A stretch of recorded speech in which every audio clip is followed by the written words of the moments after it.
Hello again. Today our video tutorial will be focusing on navigating through the Moodle workshop for you to get a better understanding of what is required of you to complete this workshop. Before we move on, let's take a look at the DEU Online, which can be found at the left corner of your iSIMS login page. This is where you will find resources that will assist you with understanding the Moodle platform. After logging into your iSIMS, your home page should show you your profile, and in the top right corner you will find the Moodle button. Click the Moodle button to access your Moodle profile. Click on the Introduction to Moodle workshop.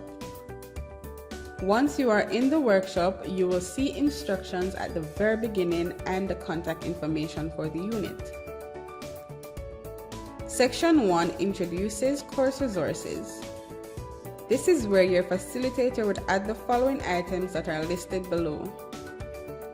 Frequently asked questions can be useful and saves you a trip or call to our office. Please complete the online readiness survey.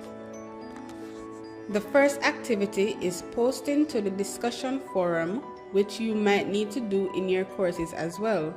Please read the instructions and complete. Module 1 is the philosophy of Moodle. Read the instructions, click on the link to read the article, and then click on the quiz to make your attempt. Module 2 shows you what to expect in a course and what it should look like. There is no activity in this section, so let's move on. Module 3 shows you how to upload assignments. Click on the link to read the instructions, then test your knowledge by trying it on your own. Finally, complete the evaluation below to help us better serve you.